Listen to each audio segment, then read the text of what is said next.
I want you to imagine something with me. Imagine walking into a room where you absolutely don't belong. A room full of 300 of the smartest people on Earth. Physicists, professors, billionaires, people who've spent their entire lives mastering subjects you're still learning about.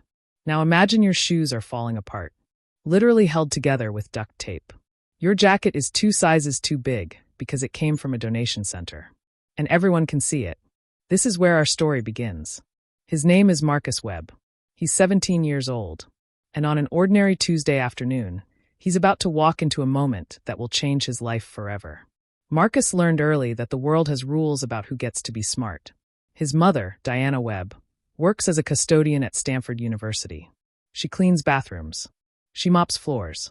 She comes home at night smelling like bleach and disinfectant, her hands raw from scrubbing. And she does this so that Marcus can have a roof over his head and food to eat. For 3 years, Marcus has been sneaking into Stanford's lectures. While his mother finishes her shifts, he sits in the back of classrooms with his head down, pretending he belongs there. He's taught himself quantum physics from library books. Not YouTube videos. Not Khan Academy. Actual advanced textbooks from the university library, tucked away in corners where nobody looks. He learned calculus at 7. Algebra by 9. By 13, he was reading graduate-level quantum mechanics papers that would make most PhDs weep. But here's the thing about being brilliant when you're poor. Nobody believes you. Nobody looks at torn sneakers and thinks genius. They think trespasser. They think trouble.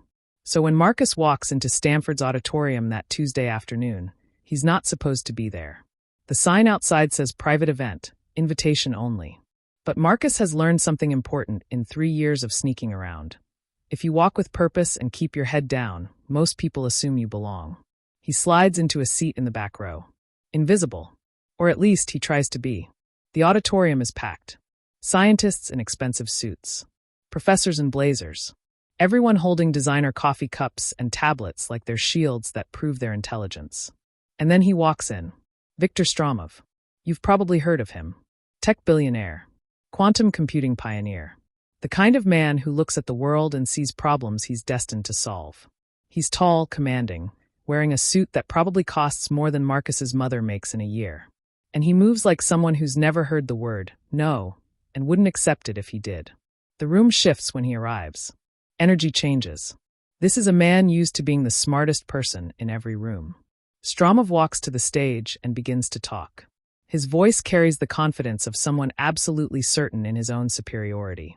Quantum encryption, he announces, represents the final frontier of cybersecurity. Whoever cracks this problem controls the future of digital privacy. Governments, corporations, everyone becomes either vulnerable or invincible based on this single breakthrough. He clicks a remote. An equation appears on the massive screen behind him. Lines and lines of mathematics, so complex they look like art. Greek letters. Integrals. Quantum mechanics notation that looks like a foreign language to most people. But not to Marcus. Even from the back row, his breath catches because he recognizes parts of it. This, Stromov continues, is the Hartmann equation. Named after Dr. Richard Hartmann, who spent 30 years trying to solve it before he died. It represents the key to quantum-resistant encryption. He pauses for dramatic effect. And nobody has solved it. Not the brightest minds at MIT. Not the physicists at Cambridge. Not the geniuses at my own company. For 20 years, the world's best have failed. The audience murmurs. This is serious. This is important. I've decided something, Stromov says, and now his smile is dangerous. I don't believe in impossible. He holds up his phone. I'm offering $50 million. $50 million. To anyone who can solve the Hartmann equation.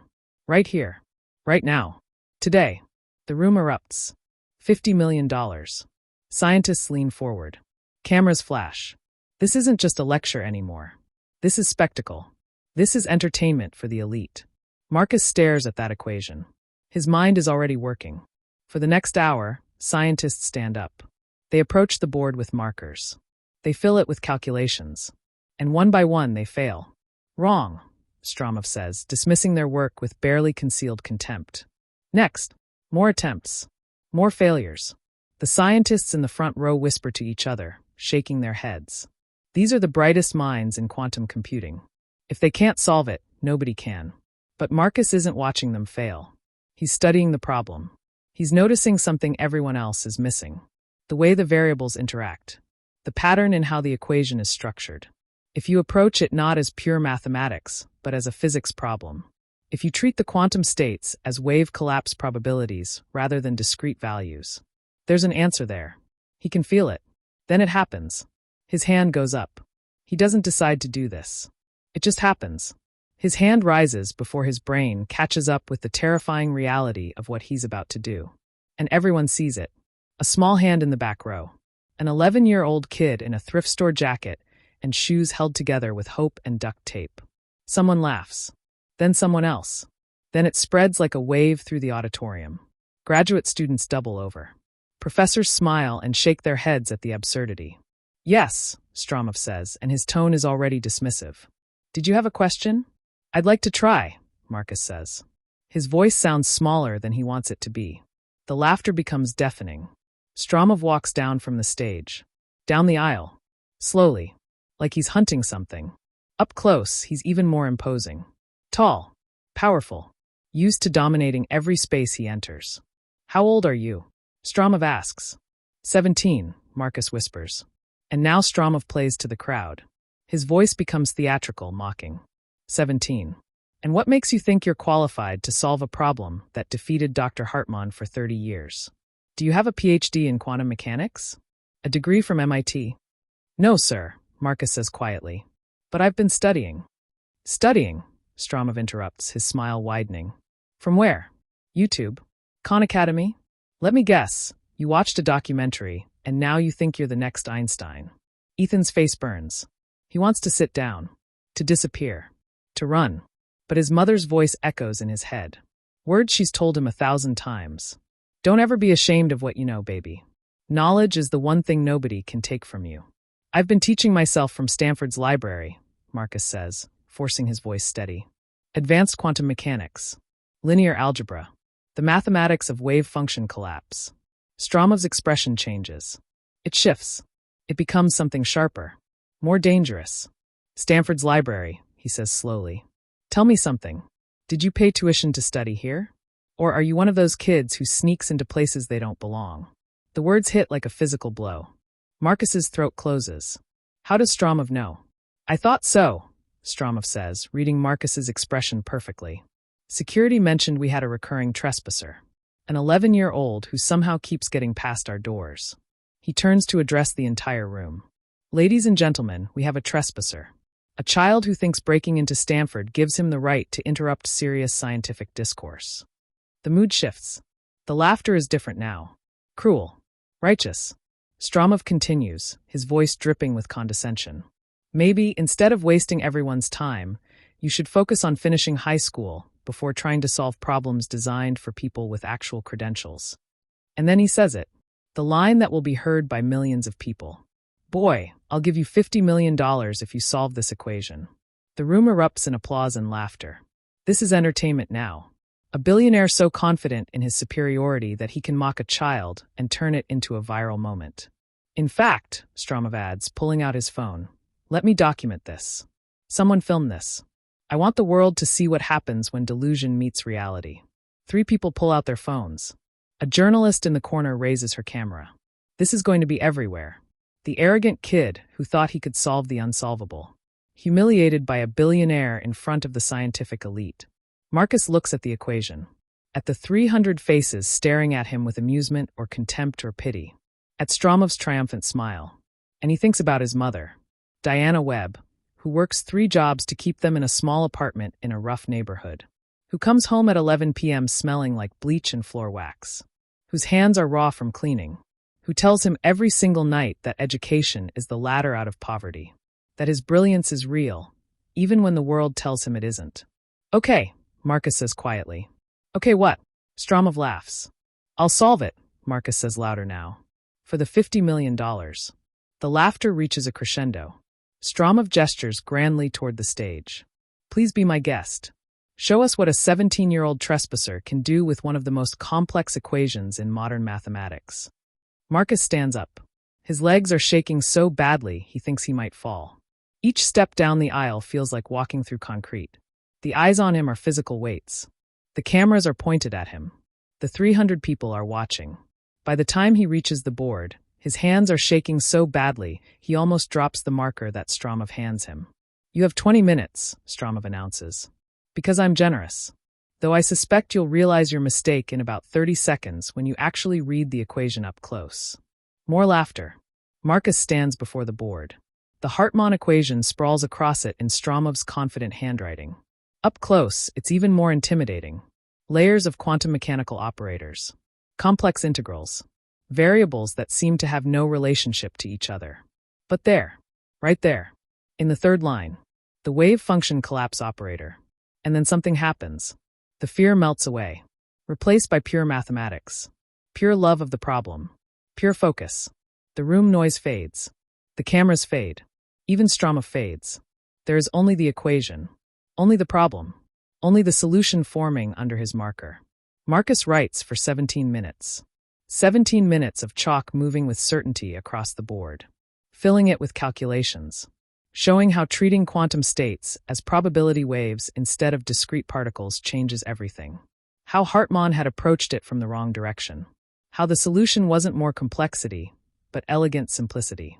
A Fourier transform that collapses the entire equation into something manageable. When Marcus sets down the marker and steps back, the silence is absolute. The solution stares back at him from the board, complete and perfect. He's done it. He's actually done it. He turns to face the audience. 300 people sit frozen. Mouths open. Eyes wide. The laughter is gone. The contempt is gone. In its place is something Marcus has never seen directed at him before. Shock. Dr. Eleanor Vasquez, one of Stanford's most respected quantum physicists, stands up slowly. She stares at the board like she's seen a ghost. "My God," she whispers. That's correct." The silence breaks.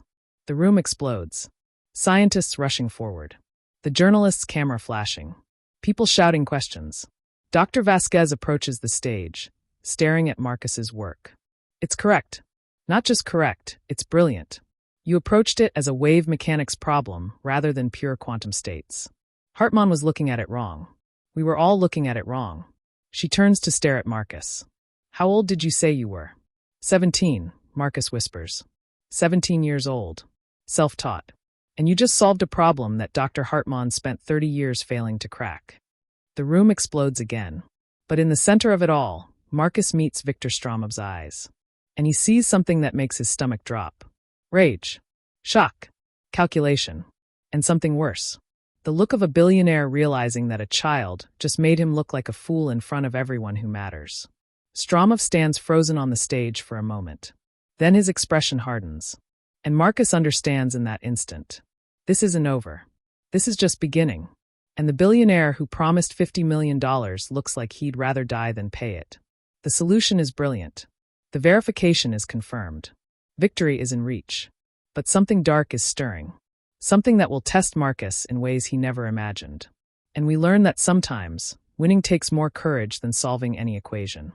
Marcus Webb, a 17-year-old in torn sneakers, just solved an equation that defeated the world's greatest minds. In 17 minutes. In front of a billionaire who promised him $50 million if he could do it. Victor Stromov's face went pale. And that's where the real story begins. Because a billionaire who just lost $50 million isn't going to go home and accept defeat quietly. No, he's going to fight back. And what we're about to tell you is a story about what happens when a poor kid and his mother take on an empire. It's 6 a.m. Diana Webb is asleep next to her son. She's exhausted from working a double shift. Her hands are still raw from cleaning. And her phone is about to change everything. 3 days after Marcus solved the equation, an email arrives. Marcus Stromov's attorneys are suing Ethan Collins for intellectual property theft, defamation, and breach of confidentiality. $50 million. They're suing an 11-year-old for $50 million. Diana reads the email 3 times before the words make sense. The legal team claims that Marcus accessed proprietary research during his years at Stanford. That his solution is derivative of research owned by Stromov Quantum Systems. That by speaking to the media about the event, Marcus violated non-disclosure agreements he never even signed. It's absurd. It's transparent. It's desperate. And it's legal. Diana calls Marcus. He reads the email with shaking hands. Mom, what do we do? He asks, his voice small. I don't know, baby, she says honestly. I don't know. She thinks about their apartment, about the money in the bank, barely $3,000, about how a billionaire's legal team could crush them like an ant. We can't afford a lawyer, she tells him. We can barely afford rent. How are we supposed to fight a billionaire's legal team? Marcus doesn't answer. He just stares at the email that turns victory into a nightmare. But something unexpected happens. Amanda Rodriguez, the journalist who filmed the event, breaks the story by morning. Billionaire sues child genius for $50 million after refusing to pay prize. The headline alone makes people furious. But the real story is buried in the details. Stromov's legal team is claiming that Marcus accessed proprietary research materials during his 2 years sneaking into Stanford. That his solution is derivative of Dr. Hartman's classified work. That a child violated confidentiality agreements. It's a masterclass in desperation. And the internet sees it immediately. By noon, social media explodes. #PayMarcus is trending worldwide. Videos of the event, showing Stromov's arrogance, then his rage when Marcus solved it, are shared millions of times. News outlets pick up the story. Tech billionaire refuses to honor $50 million bet with child. Marcus Webb, the boy who solved the unsolvable. Stromov Quantum Systems under fire for refusing to pay. News vans show up outside Stanford. Reporters camp out with cameras. People start showing up with signs. Pay Marcus. Billionaire fraud. Genius has no price tag. The story goes global in 24 hours. But Marcus doesn't feel celebrated. He feels hunted. He goes to school the next day and everyone stares. Kids he's known for years suddenly see him differently. Teachers whisper. Principal Davis calls him in for a meeting about managing the attention. In a small apartment in a rough neighborhood, Diana scrolls through Twitter, reading the things people are saying about her son. Some are supportive. Most are terrifying. Stromov will destroy this kid's future. Nobody beats a billionaire in court. The kid's lying about creating it himself. This is going to be the worst thing that ever happened to him. Diana closes her laptop and holds her son while he cries. For days, it seems like Stromov's strategy is working. The media narrative starts to shift. Sure, Marcus's solution was impressive, but was it really original? Did he maybe access something he shouldn't have? The accusation of theft, even when false, plants a seed of doubt. And Stromov doesn't stop. He appears on CNBC, looking confident and composed. This isn't about money, he says smoothly. It's about protecting intellectual property rights. My company invested billions developing quantum encryption technology. I can't allow that investment to be undermined by, he pauses carefully, enthusiastic amateurs, however well-intentioned. The interviewer pushes back. You promised him $50 million. I promised $50 million for an original solution, Stromov corrects. What I cannot do in good conscience is reward what appears to be unauthorized use of proprietary research. If young Mr. Webb can prove his work is entirely original, which our experts strongly doubt, then we can discuss compensation. It's brilliant misdirection. He's not the bad guy. He's the responsible businessman protecting his company. But it's also a lie. And Marcus knows it. So does the world. But by that point, the story has become complicated. There are lawsuits. There are allegations. There are experts on Stromov's payroll saying things that create doubt. Marcus stops going to the library. He stops studying. He sits in class staring at nothing while his teachers try to teach him quantum mechanics, a subject that used to make his heart sing. Diana comes home to find him staring at the wall. Baby, what's wrong? She asks. What if he's right? Marcus says quietly. What if I didn't really solve it myself? What if I somehow remembered something from research I saw? That's not true, Diana says firmly. But what if it is? Marcus asks. What if the whole world thinks I'm a liar? Diana sits next to her son and pulls him close. The world doesn't matter right now. What matters is what you know. And you know you solved that equation. You know you did it yourself. But even she doesn't sound entirely sure. On day 7 of the lawsuit, something changes. 17 law firms call. They're offering to represent Marcus for free. Pro bono. For the principle of the thing. Then scientists from Harvard, MIT, and Stanford submit affidavits. Detailed, technical affidavits that mathematically prove, that Marcus's approach is completely novel. That there is nothing in Dr. Hartman's research that resembles his wave mechanics solution. Dr. Eleanor Vasquez writes a statement. I have reviewed the claim that Marcus Webb's solution is derivative of Dr. Hartman's research. This claim is categorically false. Marcus's approach uses mathematical frameworks that no one in Stromov's company has ever considered. The wave mechanics treatment is entirely original. This is not an opinion. This is a mathematical fact. Then, 3 days later, something incredible happens. Margaret Hartman, Dr. Richard Hartman's daughter, herself a respected computer science professor, holds a press conference outside Stromov Quantum Systems headquarters. She's holding her father's personal papers, the ones she kept before selling her father's research to Stromov. My father spent 30 years on this equation, Margaret says, her voice hard with anger. I sold his research to Stromov with one condition, that his legacy would be honored. Instead, Stromov is using my father's papers as a weapon against a child. She holds up the folders. I have given these to independent experts. They confirm that Marcus Webb's solution uses completely different mathematical frameworks than anything my father attempted. Stromov knows this. He's lying to the courts and to the public. She looks directly at the camera. My father would be ashamed. And I'm ashamed that I sold his work to this man. The press conference has 8 million views by evening. And something shifts. Not just in the media. In the investigation. Because Amanda Rodriguez isn't just a journalist. She's an investigative journalist. And she decides to dig into Stromov Quantum Systems. What she finds is shocking. For 3 years, Stromov has been promising investors a breakthrough in quantum encryption. He's spent billions. His stock price has plummeted 40% in the last year. He's missed deadline after deadline. 6 months ago, he made a public promise. His company would solve the Hartman equation by year's end. They couldn't. So instead of admitting failure, he bought Dr. Hartman's research, hoping to find a solution hidden in those papers. There wasn't one. Amanda finds internal emails. Emails where Stromov's executives discuss how to neutralize the Collins problem. How to acquire his methodology through legal pressure. She finds patent applications. Applications for technology based on Dr. Hartman's research. Research that was supposed to remain privately held according to the original purchase agreement.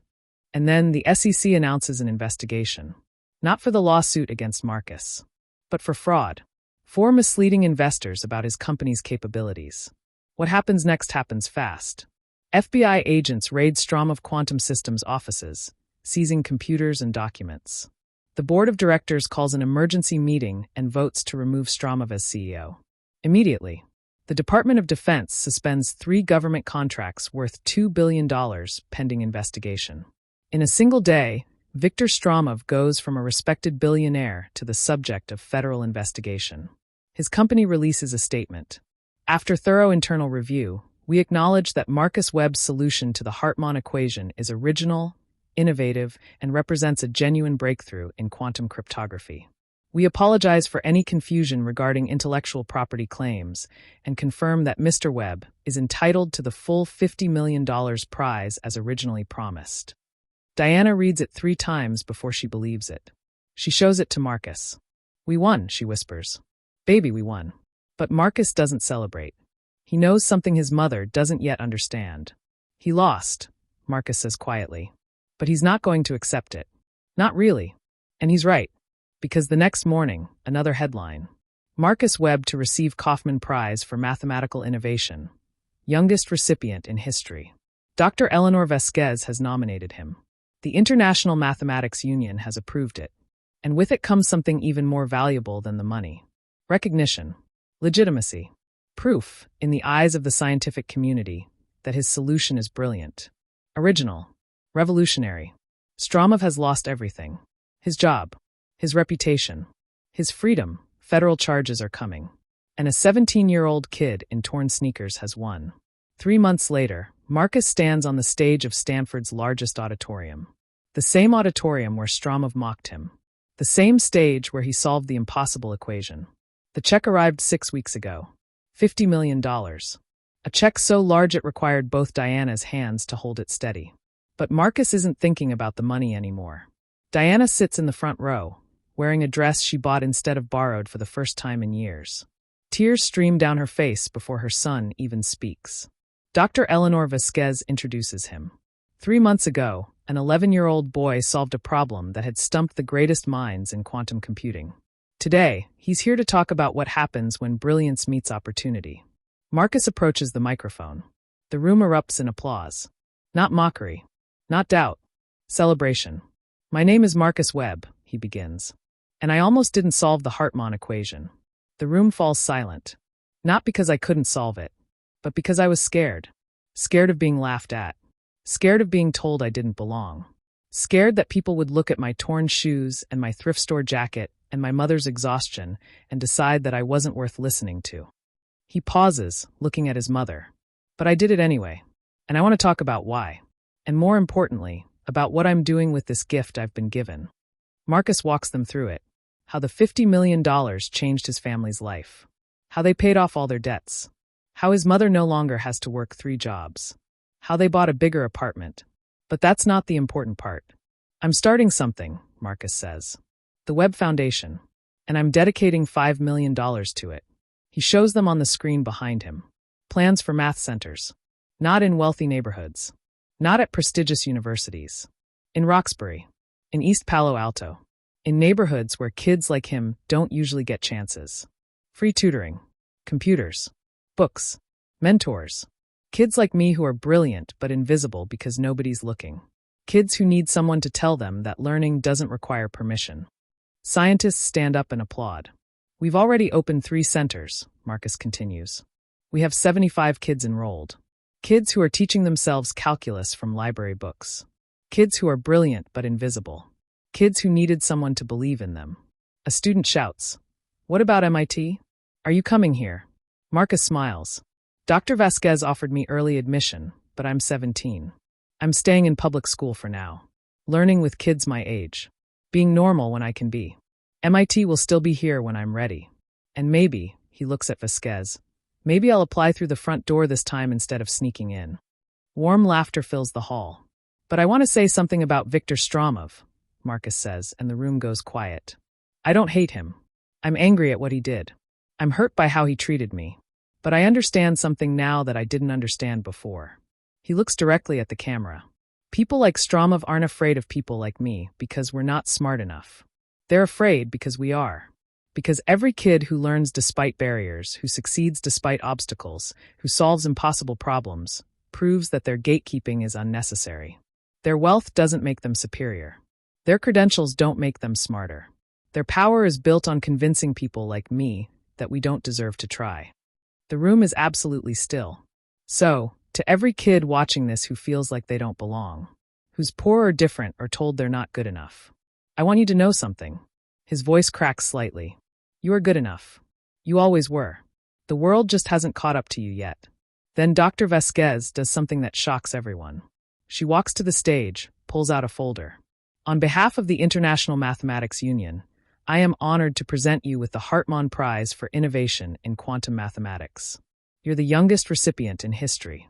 She opens the folder. A medal glints in the light. The Hartman Medal. This belonged to Dr. Hartman himself. His daughter wanted you to have it. Vasquez hangs the medal around Marcus's neck. And then, just like she did 3 months ago at the event, she does something that makes the entire room lose composure. She kneels before him. The honor, she says softly, looking up at him, is still mine. The standing ovation lasts 5 minutes. Scientists who've spent their entire lives studying mathematics. Professors. Experts. All applauding a 17-year-old who taught himself from library books. Diana comes onto the stage and wraps her son in her arms. And for the first time since this whole journey began, Marcus allows himself to believe that maybe, just maybe, he deserves to be here. Later, after the ceremony, Marcus finds himself in Stanford's library. The same library where he first discovered quantum mechanics. The same place where he spent 3 years teaching himself in secret. Dr. Vasquez has given him a special pass. He's no longer a trespasser. He's welcome. Marcus runs his fingers along the spines of the books that taught him everything. Shankar's Principles of Quantum Mechanics.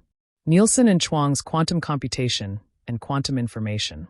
Dr. Hartman's collected papers. These books were his teachers when he had no others.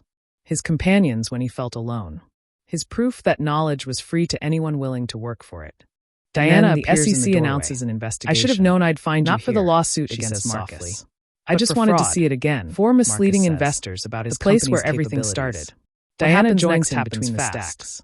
FBI agents raid Stromov Quantum Systems offices. Not the money, seizing not the awards and documents. Not even solving the board of directors calls an emergency meeting. Marcus and votes to remove Stromov. You never stopped believing you deserved to be here. The Department of Defense, when everyone told you that 3 government contracts, even when I was too tired to tell you enough times investigation. You knew. In a single day, and that knowing Victor Stromov goes from a respected billionaire against his mother to the subject of I was scared every day, she admits. His company scared someone would catch me. After thorough wasting your time studying, we acknowledge that Marcus Webb's solution scared I'd always be the janitor's original, sneaking through innovative, and represents a genuine breakthrough. Diana asks gently. Cryptography. Marcus looks around apologize for any confusion at the books regarding that were intellectual property and are now his by right, and confirm now I know that back doors entitled to the full $50 million prize. The only difference is who feels entitled to walk. Diana reads it 3 times. As the sun sets over Stanford, she shows it to Marcus. Walk out through the front entrance together. Baby, not sneaking. But Marcus doesn't celebrate. Walking with their heads knows something his mother doesn't yet understand. Across the city, in neighborhoods where kids study by street, he's not going to dream of impossible things. Not really. 75 children, because the next morning, another headline. Webb Foundation Marcus Webb to receive learning that brilliance isn't a gift reserved for the wealthy. Youngest learning that knowledge doesn't care about your zip Dr. Eleanor Vasquez has nominated him, or what your shoes look like. The International Mathematics learning that it's a fire that burns in anyone, and with it comes something even more valuable somewhere in a federal prison cell. Victor Stromov sits alone with his thoughts in the eyes of the scientific community, and he lost it all trying to steal from a child. Original, but that's not where the story ends. Stromov has lost everything. Ends in a small but growing apartment, his reputation, neighborhood, his freedom. Mother tucks federal charges are coming. An apartment that will soon be bigger in nice sneakers filled with light. 3 months later, the boy who wears new Marcus shoes stands on the stage of Stanford's largest auditorium. The ones held together with the same auditorium where the ones that carried him to MIT, the same stage where he solved the impossible equation. The ones that walked him to a chalkboard 6 weeks when everyone said he couldn't $50 million. And his mother, check so large it required both not because she has to hold it steady, because she wants to. But Marcus isn't thinking about the money anymore. A legacy Diana of believing that brilliance exists wearing a dress she bought instead, that it doesn't care about money or permission or credentials. Tears stream down her face, that it just needs someone to believe. Even speak. So here's what I want you to remember. Eleanor Vasquez introduces him. Your worth isn't measured by an 11-year-old boy, not by the designer labels, stumped the greatest minds in quantum computing. It's not measured by where he's here to talk about what happens, not by the neighborhood or the zip code, or how much Marcus approaches the microphone. It's not measured by who gives you permission. Not by the institutions, not doubt, the gatekeepers, celebration, the billionaires who my name is Marcus Webb, who deserves to be smart. And I almost didn't solve the by what you do when everyone tells you that you can't. Not because I couldn't solve it. Marcus Webb because I was scared. He solved an impossible equation, not because scared of being told or chosen or born into wealth. Scared that people would look at my torn shoes, he refused to accept that his poverty and my mother's exhaustion and decide that I wasn't. He did it because his mother taught him that knowledge is power, looking at his mother, nobody can take it from you. But I did it anyway. He did it because I want to talk about why. And more doors and front doors about what I'm doing with this gift I've been given. And if nobody's going to give you permission to walk through the front door, how the $50 million ticket changed his family's life. This is a true story how they paid off all what happens when a poor kid his mother no longer has to work more than he believes in his circumstances. How they bought a bigger apartment. When a mother's love is stronger than poverty. I'm starting one person's refusal to accept limits. The Webb Foundation. And I'm dedicating $5 million to it. Share this story. He shows them somewhere right now. There's a kid like Marcus wearing shoes held together with duct tape. Not at prestigious quantum physics in a library in Roxbury, they're not supposed to be in East Palo Alto. And they need to know in neighborhoods where kids like him you always don't usually get chances. Free tutoring, computers, books, mentors. Kids like me who are brilliant but invisible because nobody's looking. Kids who need someone to tell them that learning doesn't require permission. Scientists stand up and applaud. We've already opened 3 centers, Marcus continues. We have 75 kids enrolled. Kids who are teaching themselves calculus from library books. Kids who are brilliant but invisible. Kids who needed someone to believe in them. A student shouts, "What about MIT? Are you coming here?" Marcus smiles. Dr. Vasquez offered me early admission, but I'm 17. I'm staying in public school for now. Learning with kids my age. Being normal when I can be. MIT will still be here when I'm ready. And maybe, he looks at Vasquez, maybe I'll apply through the front door this time instead of sneaking in. Warm laughter fills the hall. But I want to say something about Victor Stromov, Marcus says, and the room goes quiet. I don't hate him. I'm angry at what he did. I'm hurt by how he treated me. But I understand something now that I didn't understand before. He looks directly at the camera. People like Stromov aren't afraid of people like me because we're not smart enough. They're afraid because we are. Because every kid who learns despite barriers, who succeeds despite obstacles, who solves impossible problems, proves that their gatekeeping is unnecessary. Their wealth doesn't make them superior. Their credentials don't make them smarter. Their power is built on convincing people like me that we don't deserve to try. The room is absolutely still. So, to every kid watching this who feels like they don't belong, who's poor or different or told they're not good enough, I want you to know something. His voice cracks slightly. You are good enough. You always were. The world just hasn't caught up to you yet. Then Dr. Vasquez does something that shocks everyone. She walks to the stage, pulls out a folder. On behalf of the International Mathematics Union, I am honored to present you with the Hartmann Prize for Innovation in Quantum Mathematics. You're the youngest recipient in history. She opens the folder. A medal glints in the light. The Hartmann medal. This belonged to Dr. Hartmann himself. His daughter wanted you to have it. Vasquez hangs the medal around Marcus's neck. And then, just like she did 3 months ago at the event, she does something that makes the entire room lose composure. She kneels before him. The honor, she says softly, looking up at him, is still mine. The standing ovation lasts 5 minutes. Scientists who've spent their entire lives studying mathematics. Professors. Experts. All applauding a 17-year-old who taught himself from library books. Diana comes onto the stage and wraps her son in her arms. And for the first time since this whole journey began, Marcus allows himself to believe that maybe, just maybe, he deserves to be here. Later, after the ceremony, Marcus finds himself in Stanford's library. The same library where he first discovered quantum mechanics. The same place where he spent 3 years teaching himself in secret. Dr. Vasquez has given him a special pass. He's no longer a trespasser. He's welcome. Marcus runs his fingers along the spines of the books that taught him everything. Shankar's Principles of Quantum Mechanics. Nielsen and Chuang's Quantum Computation and Quantum Information. Dr. Hartmann's collected papers.